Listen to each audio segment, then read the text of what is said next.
ఏంటి, రాణి ఇంట్లో లేదా? లేదు, నువ్వు రమ్మన్నావని చెప్పి తను ఇప్పుడే ఇంట్లోంచి బయటకు వెళ్ళింది. నేనా? నేను తన్ని రమ్మని చెప్పలేదంటీ.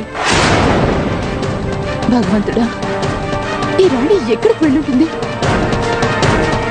రిలాక్స్ అవ్వండి ఆంటీ, మీరు కంగారు పడకండి. నేను వెళ్ళి చెక్ చేస్తాను ఎక్కడికి వెళ్ళిందో. అలాగే తన ఇంటికి తీసుకొస్తాను. కానీ బాబు, నువ్వు మీరు నా గురించి కంగారు పడకండి, నేను వెళ్ళి తీసుకొస్తాను. కానీ మీరు ఈ విషయం ఇంట్లో ఎవరికి చెప్పకండి, లేదంటే అందరూ అనవసరంగా కంగారు పడతారు. నేను వెళ్ళి తను తీసుకొస్తాను, ఐ ప్రామిస్. అలాగే. ఈ రాణి ఎక్కడికి వెళ్ళి ఉంటుంది?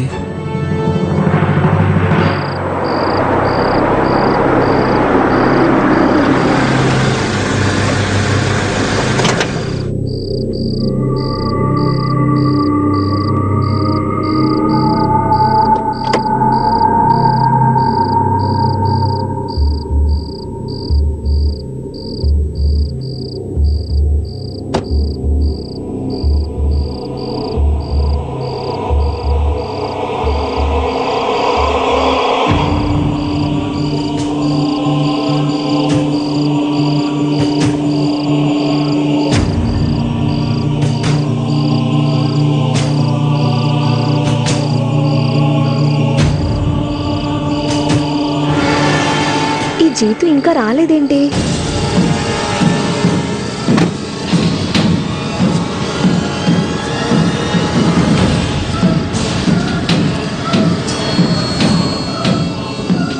నేను ఇందులో లాస్ట్ కాల్ జీత్కి కదా చేశాను. మరి జీత్ నెంబర్ నా లిస్ట్లో ఎందుకు లేదు? చివరిగా జీతే నాకు చేశాడు. ఇన్కమింగ్ కాల్స్లో కూడా తన నెంబర్ లేదెందుకు? ఒకవేళ ఇలా జరుగుంటుందా?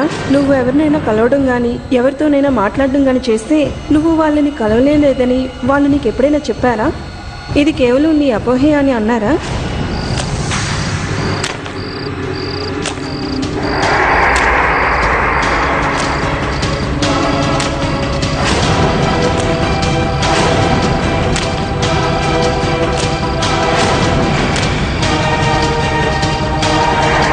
ఎవరు? జీత్, ఎవరక్కడ?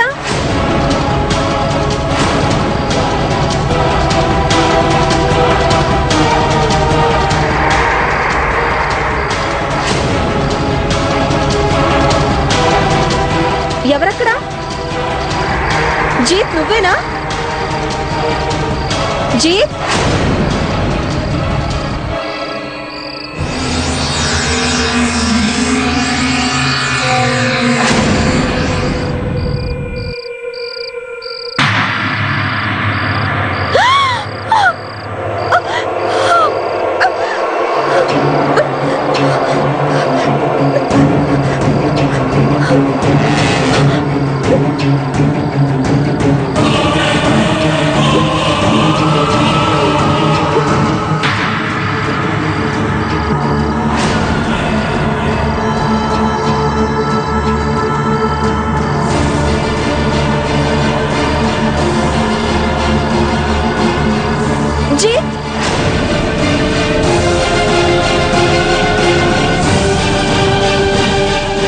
పిచ్చెక్కిందా నీకు? ఎవరైనా తమాషా ఇలా చేస్తారా? అనవసరంగా నన్ను భయపెట్టావు.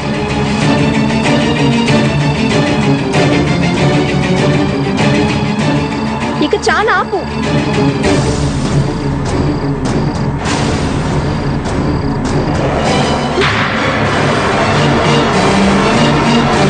జీతు, నువ్వేం చేస్తున్నావు? నువ్వు ఇలా చేయడం నాకు అస్సలు నచ్చట్లేదు. దాన్ని అక్కడ పడే.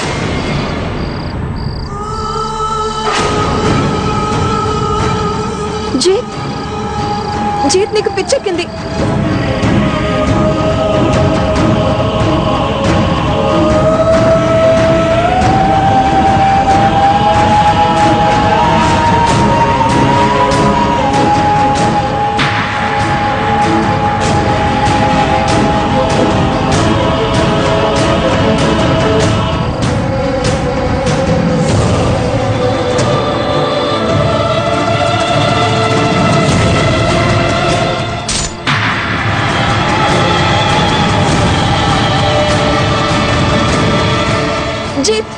నీకు పిచ్చెక్కిందా? నాకు తగిలిందంటేనా?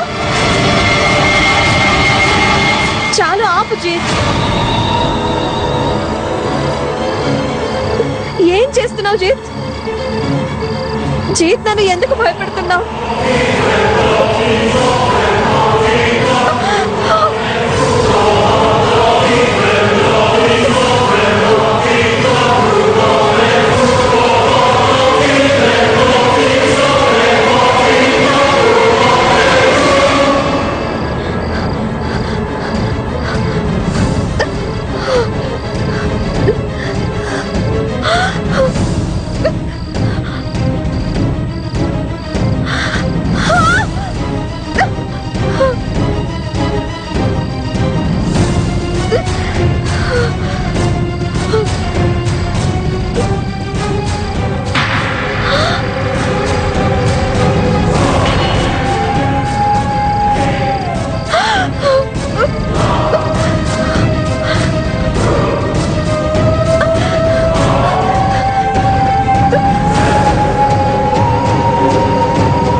రాణి, రాణి,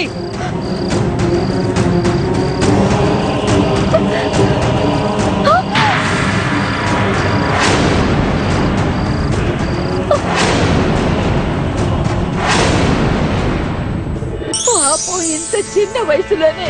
రాణి,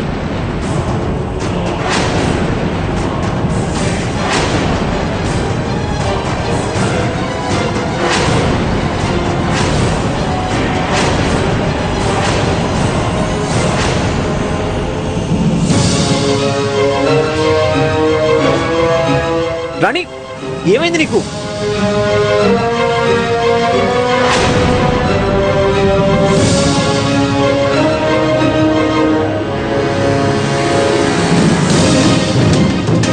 రాణి,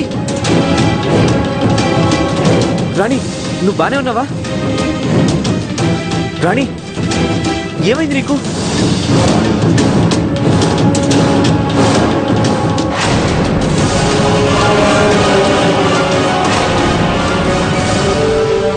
ఎవరున్నారు అక్కడ? రాణి, సరే పద పద పద వెళ్దాం.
అసలు ఏమైంది రాణి నీకు?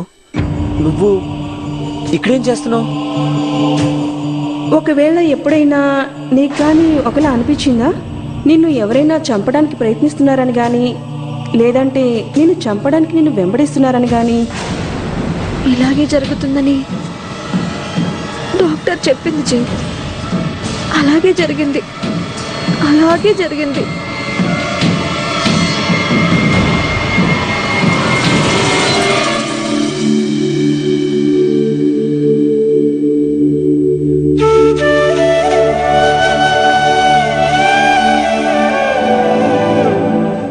జీతు, ఇదిగో నీ పెళ్లి డ్రెస్ వచ్చేసింది. త్వరగా ట్రయల్ చూసుకో.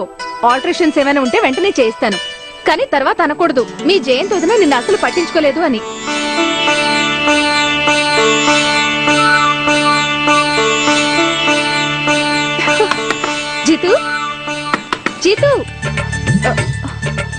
ఏంటిది? ఉన్నట్టుండి జీతు ఏమైపోయాడు? ఓ, ఒకవేళ కిందకు వెళ్ళాడేమో. నేను ఈ సంగతి మర్చిపోయాను. ఇప్పుడు పెళ్లి కొడుకు అయ్యాడు కదా, నేను తన వెంటే పరిగెత్తాలి. ఒక్కసారి పెళ్ళవని రాణి తనని వెనకాలే తిప్పుకుంటుంది. నేను దీన్ని కిందకి తీసుకెళ్తాను.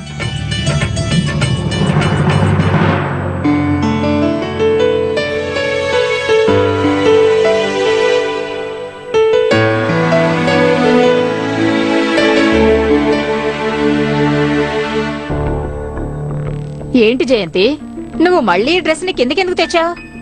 జీత్కి ఇది సరిపోలేదా? తను దీన్ని వేసుకుంటేనే కదా ఇది సరిపోయింది లేదో తెలియడానికి. జీతు పైన తన గదిలో లేడు. ఏంటి, గదిలో లేడంటే ఎక్కడికెళ్ళుంటాడు? అదే నాకు కూడా అర్థం కావట్లేదు. ఒక్కసారి ఇది వేసుకుని చూస్తే నేను కూడా ఫ్రీ అయిపోతాను. జీత్ తన గదిలోనే ఉండాలి కదమ్మా. ఒకవేళ బయట ఉన్నాడేమో చూడు. అలాగే. లేదమ్మా, నేను బయట నుండి వస్తున్నాను. జీత్ అక్కడ బయట జిమ్ లో కూడా లేడు. ఏమైంది? చూసారా, జీత్ తన గదిలో లేటట. నేను చెప్పాను కూడా, నలుగు పండగ అయిన తర్వాత ఇంటి నుండి బయటికి వెళ్ళకూడదని. అయినా వీడు నా మాట వినలేదు. సరే అయితే ఇప్పుడు ప్రాబ్లం ఏముంది? ఎక్కడున్నాడో ఫోన్ చేసి అడగండి. ఫోన్ చేయి బాబు. అలాగే నాన్న, ఇప్పుడే ఫోన్ చేస్తాను. నువ్వు బయటకు వెళ్ళకూడదని చెప్పాను కదా, అయినా ఎందుకు వెళ్ళావు చెప్పు. అమ్మ, నాకు జీత్ ఫోన్ నుంచి కాల్ వచ్చింది. జీతు ఫోన్ చేశాడు. ఎన్నిసార్లు ఇదే మాట చెప్తావు? నేను ఇప్పుడే నీ ఫోన్ కాల్ లోగో చెక్ చేశాను. ఇందులో రిసీవ్డ్ కాల్స్ లో ఎక్కడా జీతో నెంబర్ లేదు. జీతో ఎందుకు చూస్తున్నావు? నన్ను చూసి మాట్లాడు. Excuse me. చెప్పన్నయ్య. ఏంటి జీత్, ఎక్కడున్నావు? ఫోన్ స్పీకర్ అని చెయ్యి, నేను మాట్లాడతాను. ఒక్క నిమిషం జీత్.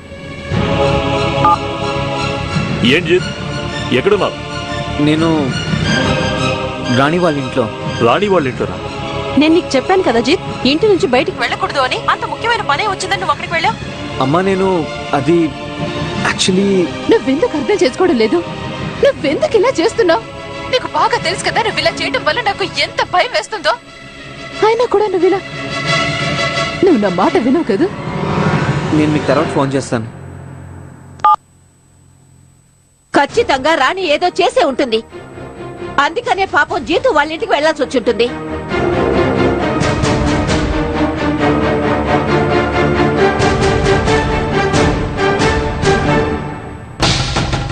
అసలు ఏమైంది ఈ పిల్లకి?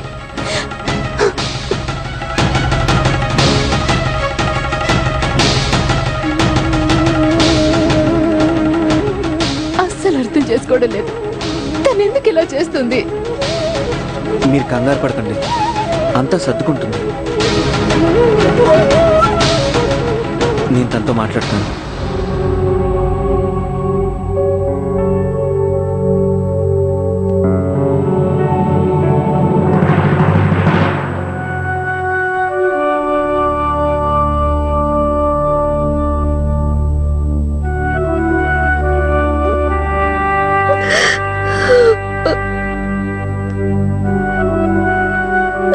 జీత్,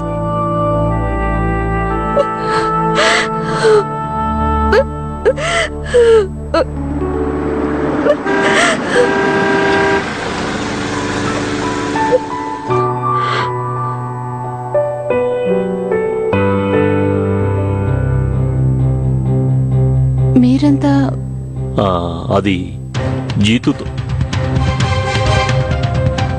ఏమైంది? ఏం లేదే. ఏం లేదా? మరి ఇందాక ఫోన్లో అది లేదు, ఏం లేదు. కానీ బాబు, మేం పరిమళ వదిన రాణిని తిడుతుండగా ఫోన్లో విన్నాం.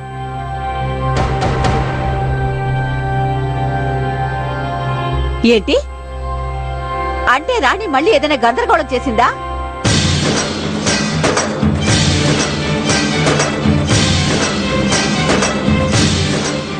మళ్ళీ ఇప్పుడు ఏం చేసింది? లేదమ్మమ్మా, రాణి ఏం చేయలేదు. జీతు, ఒక నిమిషం.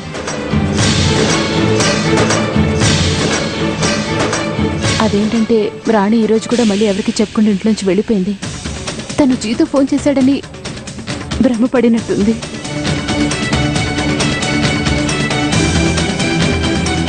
అయితే ఇందులో కంగారు పడడానికి ఏం లేదు కదా. నేను కూడా ఆంటీకి ఇదే విషయం చెప్పాలనుకున్నాను. రాణి బానే ఉంది, తనకేం కాలేదు.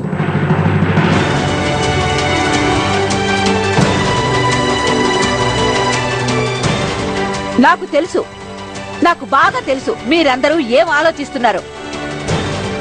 బయటికి మాట్లాడటం వల్ల నేను చెడ్డదాన్ని అయిపోతున్నాను. అత్తయ్య, మీరు మళ్ళీ నా మాటలు మీకు చేదుగానే అనిపిస్తాయి అల్లుడి గారు, చాలా చేదుగా అనిపిస్తాయి. నేను రాణికేమీ శత్రువుని కాదు కదా. నేనేమి ఈ బంగారు తల్లిని ద్వేషించడం లేదు కదా. తను నిజంగానే బంగారు తల్లి. పాపం ఇంత చిన్న వయసులోనే తనకి ఇలాంటి జబ్బు. రాణికి ఎలాంటి జబ్బు లేదమ్మమ్మా.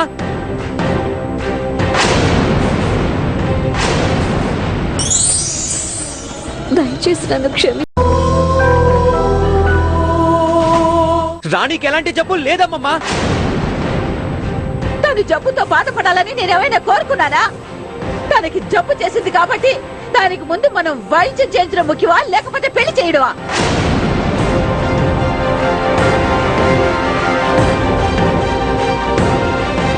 ఇలా చూడు బాబు, ఇది నీ జీవితానికి, నీ భవిష్యత్తుకి సంబంధించిన నా విషయం. భవిష్యత్తు గురించి నాకు తెలుసమ్మమ్మా. నా భవిష్యత్తు కంటే నాకు రాణియే ముఖ్యం. జీత్, ఒక్క నిమిషం రాణి.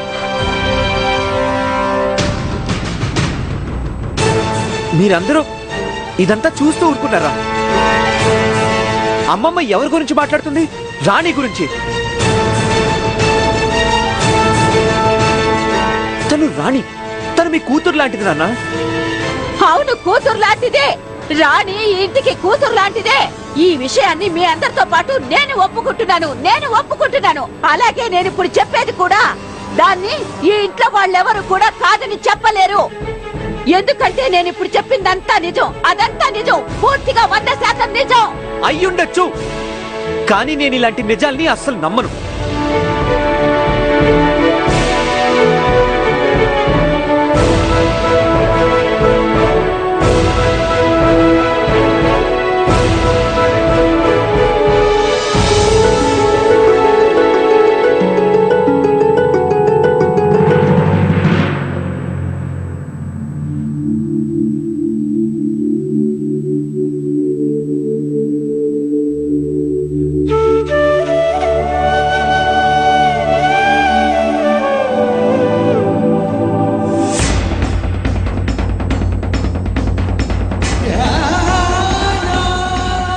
నీ ప్రాబ్లమ్స్ నీ ఒక్కదానివి కాదు, నావి కూడా.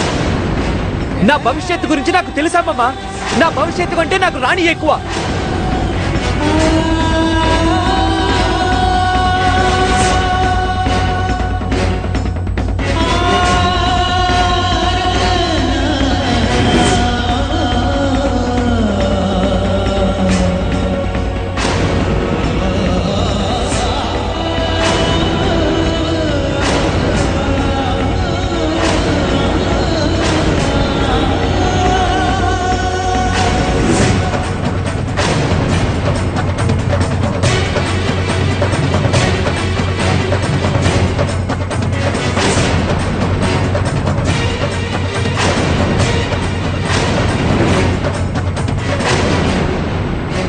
ఒకవేళ నువ్వు జీతుని నిజంగానే ప్రేమిస్తే నువ్వు శాశ్వతంగా తన నుంచి దూరంగా వెళ్ళిపో.